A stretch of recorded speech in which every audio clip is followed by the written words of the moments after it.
सात संगत जी, प्यार से कहना जी, धन निरंकार जी। सात संगत जी, सब लोग यही कहते हैं कि अभी सत्संग करने का समय नहीं है। ऐसा लगता है कि सत्संग बुढ़ौती में करना चाहिए। ये सत्संग करना बुजुर्गों का काम है। सात संगत जी, अगर ऐसा है तो जब घुटने में दर्द हो जाएगा तो कैसे बैठकर सत्संग करेंगे 2 घंटे।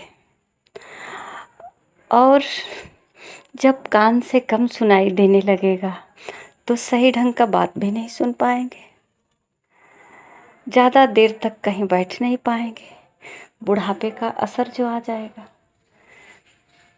सात संगत जी, क्या ये समय सही है सत्संग करने का? सच तो ये है कि सत्संग करने के लिए कोई निर्धारित समय ही नहीं। सत्संग जब मिले कर लेना चाहिए। अगर होश में है, यानी कि जब बाल अवस्था से अब समझदारी आने लगी है कि कुछ बोल पा रहे हैं, कुछ सुन पा रहे हैं, कुछ समझ पा रहे हैं, तो सत्संग कर सकते हैं।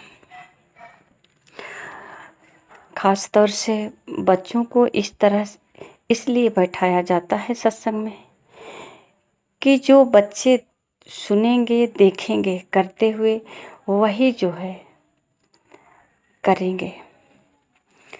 और सत्संग जी, अगर सत्संगी परिवार है तो जो परिवार अपने घर में जिस तरह से व्यवहार करते हैं आपस में, वही बच्चे भी सीखते हैं। तो इसलिए बच्चों को भी सत्संग से जोड़ना जरूरी है। जिसको जिस समय संत मिल जाते हैं उस समय से सत्संग कर ही लेना चाहिए। ऐसा नहीं है कि संत आज मिल गए और नौजवान हैं तो सोच रहे हैं अभी तो पढ़ाई कर रहे हैं, अभी सत्संग करने का समय नहीं है। पढ़ाई भी कर सकते हैं, सत्संग भी कर सकते हैं। अगर दोनों चलता है, सत्संग करते हैं और पढ़ाई भी करते हैं, तो पढ़ाई में बहुत सा मदद मिलता है।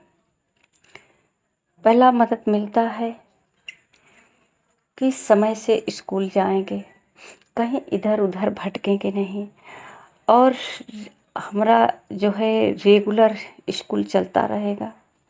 गुरु के वचन का पालन करेंगे, टीचर के वचन का पालन करेंगे, क्योंकि सत्संग में भी ये सिखाया जाता है। एक एक शब्द को ध्यान से सुन करके और उससे अध्ययन करेंगे। जब परीक्षा की घड़ी आएगी तो परेशान नहीं होना पड़ेगा। कल ये क्या होता है, नकल नहीं करना पड़ेगा, क्योंकि हमने इतना अभ्यास किया है, पढ़ाई किया है कि परीक्षा देने के लिए रेडी हैं, हमें कोई दिक्कत नहीं है। तो सत्संग जी, पढ़ाई के समय में भी सत्संग जरूरी है, और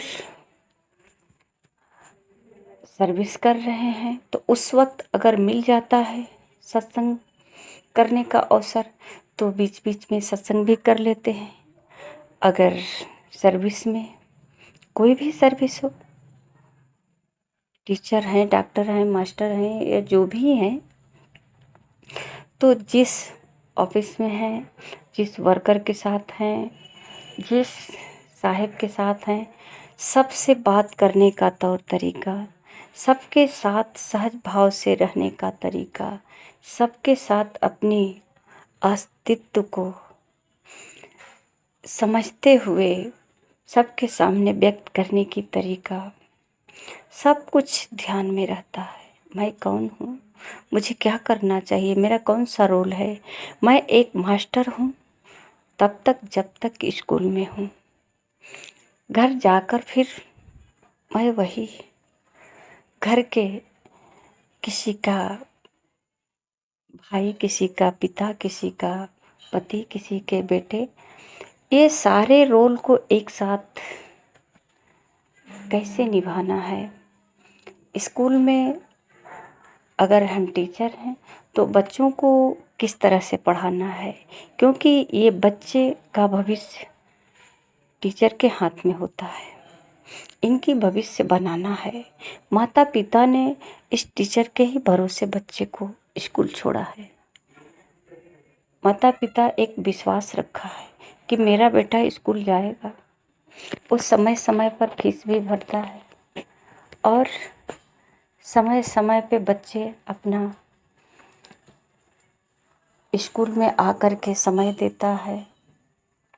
तो सत्संग जी यहाँ जो है अपने पूरे जिम्मेदारी के साथ, ये अपने कर्तव्य के साथ, यह कहा जाए कि ये हमारा एक रोल है टीचर का, जो पढ़ाना है बच्चों को, अच्छे तरीके से इनके अंदर संस्कार भरना है। सत्संग जी बच्चे घर से ज़्यादा स्कूल में ही सीखते हैं और माता पिता भी स्कूल पे ही छोड़ देते हैं। तो सत्संग जी जब विवेक होता है तो टीचर अपना अहम रोल करता है। डॉक्टर है, अगर डॉक्टर को समय मिल जाता है सत्संग करने का तो इसको भी सहारा मिल जाता है प्रभु परमात्मा का। इसे पता है कि अगर कोई व्यक्ति मरीज रूप में, बीमार रूप में हमारे पास आता है तो मुझे कहता है कि आप डॉक्टर हो, भगवान हो, मुझे भगवान कहता है, तो कहीं ये भी तो भगवान नहीं। आज मेरे पास आया है अपने स्वास्थ्य की भीख मांगने, तो इसका स्वास्थ्य हमारे ही हाथों में है। किस तरह से इसको स्वस्थ रखना है, ये हमें पैसा भी दे रहा है, हमारे पास समय भी दे रहा है, हमारी सलाह को मान भी रहा है। तो इसको स्वस्थ रखना ही हमारा धर्म है, यही मेरा धर्म है। हम स्वस्थ इसे रखेंगे तो पैसा तो मिल ही रहा है, पर ये स्वस्थ होगा तो आशीर्वाद भी मिलेगा। और अगर ये नहीं आएगा तो मैं डॉक्टर किस काम का, मैं डॉक्टर ही क्यों। अगर किसी का इलाज नहीं कर पाए, किसी को स्वस्थ नहीं कर पाए तो फिर डॉक्टर ही नहीं। तो सत्संग जी इस तरह का सत्संग करने से बहुत लाभ होता है। अगर एक घर की गृहिणी है तो उसे घर में जो काम करना होता है, अगर सत्संग मिलता है तो परिवार के साथ कैसे रहना चाहिए। सत्संग जी हम घर का जो भी कार्य करते हैं, झाड़ू लगाना, पोछा लगाना, किसी को नहलाना धुलाना, कपड़ा धोना, या फिर जो है उसके लिए लंगर प्रसाद जिसको कहते हैं खाना बनाना है, तो जो सत्संग में हम इतना तो ज्ञान होता है कि हम सत्संग में जाते हैं तो उसको कहते हैं प्रसादा बनाना है, लंगर बनाना है महापुरुषों के लिए। महापुरुषों की जो है इतना हम कदर करते हैं, तो वही तो है घर में भी। तो ये भाव आ जाता है कि हमारे माता पिता घर में हैं। ऐसा संतों का सिखलाई होता है कि हमारा सेवा हर समय जारी रहता है। हमें जब ज्ञान मिल जाता है गुरु का तो सेवा भाव हर क्षण होना चाहिए। घर से बाहर जहाँ भी रहें सेवा ही होता है। अगर हम पोछा लगा रहे हैं तो समझ लो मंदिर ही साफ कर रहे हैं। अगर हम किसी को नहला धुला रहे हैं तो वही कार्य तो मंदिर में भी होता है। लोग लेकर जाते हैं लोटिया में, या भगवान की मंदिर को धोते हैं, नहलाते हैं, उनकी चुंदरी धोते हैं, उनके पीताम्बर धोते हैं, फूल पत्ती प्रसाद चढ़ाते हैं। तो वही कार्य तो घर में कर रहे हैं, झाड़ू पोछा लगा दिए और फिर जो है वो प्रसाद तैयार करने लगे। अब किसी को खिला पिला रहे हैं तो ये भोग लगा रहे हैं, नहला धुला रहे हैं, तो वही तो कर रहे हैं। जितना मतलब कि कर पा रहे हैं उसको सेवा भाव से करें। ऐसा भाव न आए कि हम ही क्यों करें सब। जो सेवा हमारे हिस्से में आ जाता है इसको सेवा भाव से करें और ये सोच कर करें कि आज के ये हिस्से में मेरे है।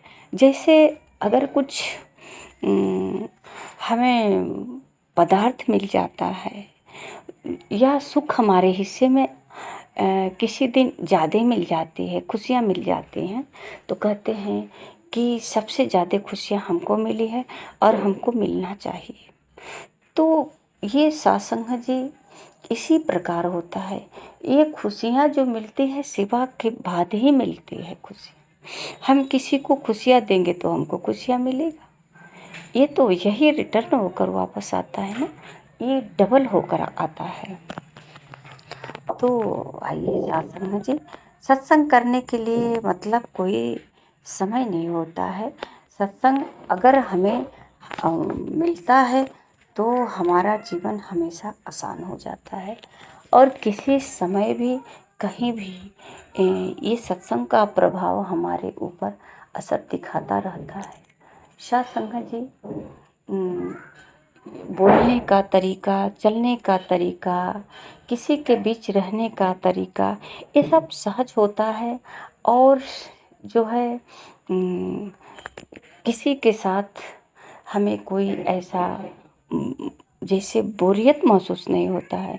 खुशहाल रहते हैं, ओठों पे मुस्कान रहता है हमेशा, क्योंकि सत्संग जी इस सत्संग में ही बताया जाता है कि ये पूरे संसार जो है परमात्मा का ही तो स्वरूप है। सब में परमात्मा है। जैसा कि हम कहते हैं कि कड़-कड़ में परमात्मा है, ये तो सभी लोग जानते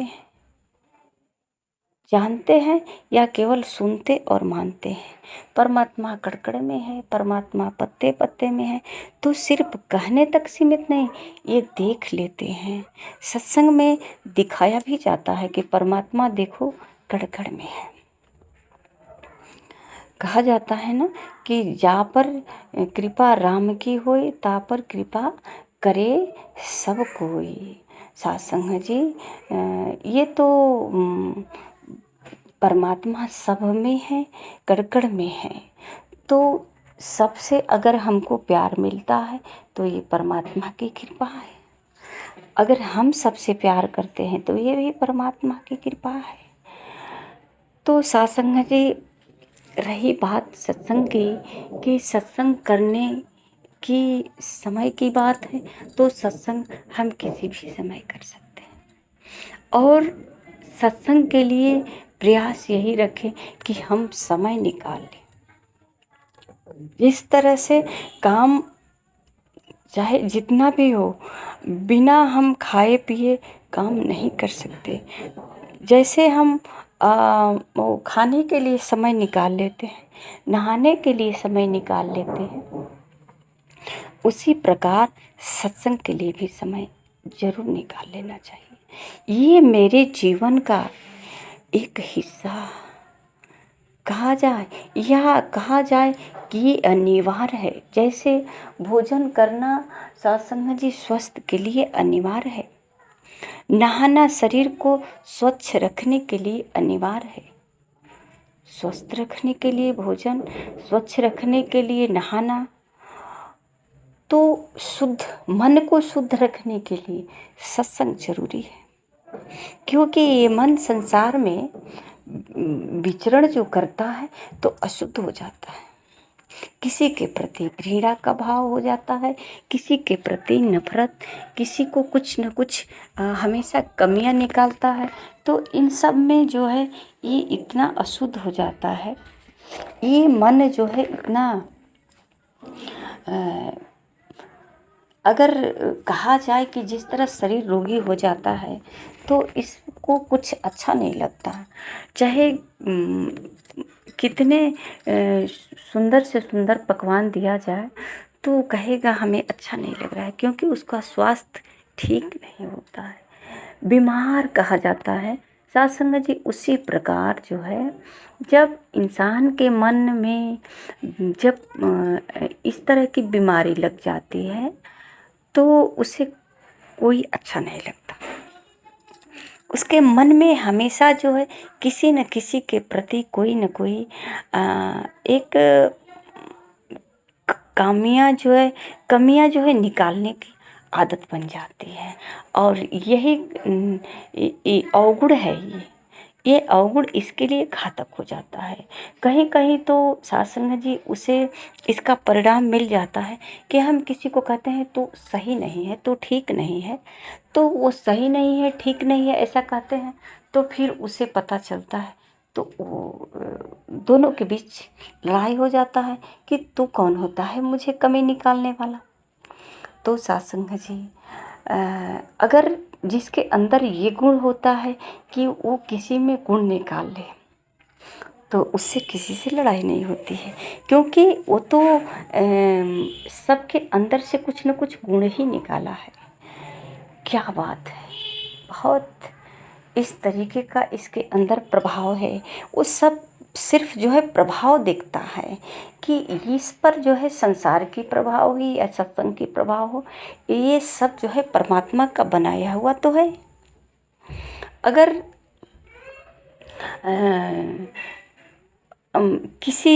किसी साल जो है हमारा खेत में उपज ज़्यादा होता है तो हम कहते हैं कि हमने मेहनत तो किया, सब कुछ तो कर्म किया, बाकी मालिक की मर्जी। अगर किसी साल जो है काफ़ी उपज होता है तो कहते हैं कि हाँ मालिक की बहुत बड़ी कृपा है। तो सब में ही तो मालिक की कृपा होती है। तो सासंग जी ये धैर्यता पूर्वक कहते हैं मालिक की ही कृपा है। ये मन को बिल्कुल शुद्ध और साफ रखते हैं, और जैसे ही मन शुद्ध और साफ होता है तो सासंग जी इसके अंदर से एक ऐसी शुद्धता की किरणें निकलती है, ऊर्जा जो परमात्मा के तरफ जुड़ाव हो जाता है। और परमात्मा के तरफ जब जुड़ाव हो जाता है सासंग जी तो परमात्मा को जो है स्वतः इनके हृदय में विराजमान होना पड़ता है। और विराजमान ही क्या, ये जुड़ाव ही एक जैसे किसी तार में जो है एक तार हम फंसा देते हैं तो बिजली अपने आप पूरे पावर के साथ बल्ब में आ जाता है, एसी में आ जाता है, इन्वर्टर में आ जाता है, ये कूलर सब कुछ चलने अपना काम अच्छे से करने लगता है। तो सासंग जी इसी प्रकार जो है जैसे ही जुड़ाव होता है एनर्जी इसमें आती है। हमारा परमात्मा से जुड़ाव, सत्य से जुड़ाव होता है, ये जो है स्वतः सत्य की तरफ इसका ध्यान और सत्य राह पे चलने लगता है। अच्छा कार्य होने यानी कि ये एक यंत्र की भांति ये सदुपयोग में जो है लग जाते हैं। तो सासंग जी जो यंत्र हम जिस काम में लगाते हैं, अगर कूलर है ठंडी के लिए लगाए हैं, एसी ठंडी के लिए लगाए हैं, तो कहते हैं ये भी तो अच्छा ही है, अच्छा ही तो कार्य कर रहा है। अगर इसी को हम ठंडी के मौसम में लगाएं तो क्या अच्छा कार्य है, तो हम क्या कहेंगे इसको कि ये तो अच्छा नहीं है, कूलर अच्छा नहीं है क्योंकि बहुत ठंड दे रहा है। तो हम ठंड में लगाए ही क्यों, इसकी जानकारी प्राप्त कर लेना कि एसी को हम ठंडी के मौसम में नहीं लगाते हैं, गर्मी के मौसम में लगाते हैं। तो सासंग जी रूम हीटर लगाते हैं तो ये ठंडी के मौसम में लगाते हैं। तो ये जानकारी अगर प्राप्त हो जाए तो हम गर्मी के मौसम में नहीं लगाएंगे, नहीं तो और हीट हो जाएगा रूम और गर्मी बर्दाश्त नहीं कर पाएंगे। तो साथ संगत जी इस तरह से की जो है जानकारियाँ प्राप्त हो जाती है। सत्संग में आने से ये कुछ जो है, जो संसार में देख रहे हैं, कुछ न अवगुण है न कुछ गुणवान है।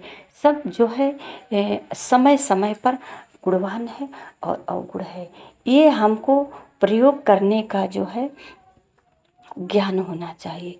उसी प्रकार सत्संग जी इस संसार में जब सतगुरु के द्वारा ज्ञान प्राप्त हो जाता है तो हमें किसके साथ किस तरह से अपने विचार को रखना है, उसके साथ किस तरह से सहज भाव से विचार करना है, अपनी सांसों को किस तरह से सहज ही व्यर्थ न जाने देना है, क्या सोचना है, क्या करना है, क्या हमारा धर्म है।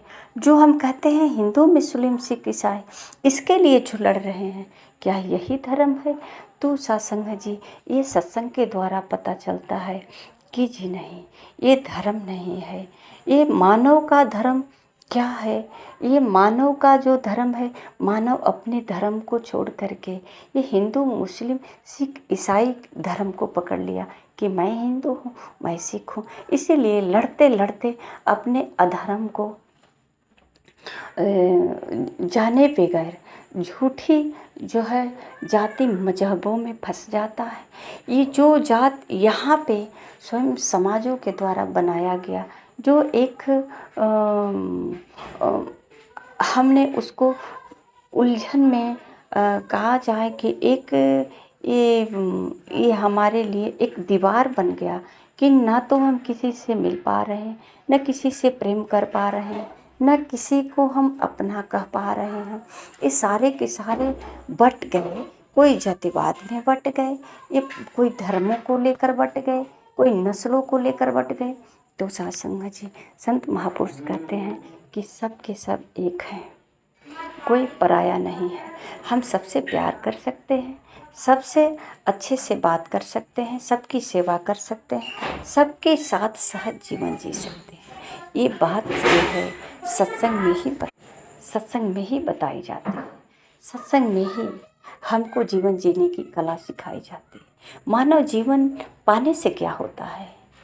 मानव जीवन पाने के बाद भी अगर इसमें मानव वाला गुण ना हो तो कहते हैं ना कि गुरसिक का आईना होता है। सत्संग में जब आते हैं तब पता चलता है कि मानव जीवन तो पाए हैं पर इसमें मानवीय गुण नहीं है। तो सत्संग जी मानवीय गुण जब तक नहीं आए तो ये मानव जीवन को मानव जीवन कहने का भी हक नहीं। ये तो हर जितने शरीर वाले प्राणी हैं इसमें मिला सकते हैं। और कहते हैं ना, उदाहरण तो देते भी हैं कि तू इंसान बन जा। कोई कहता है क्या घोड़े की तरह दौड़ता है, कोई कहता है क्या कौवे की तरह टट करता है, कोई कहता है क्या गिरगिट की तरह रंग बदलता है, कोई कहता है क्या बिच्छी की तरह डंक मारता है, कोई कहता है क्या नागिन की तरह डसता है। क्यों इन सब का तुलना करते हैं? क्या हमारे अंदर इन्हीं सब का गुण है?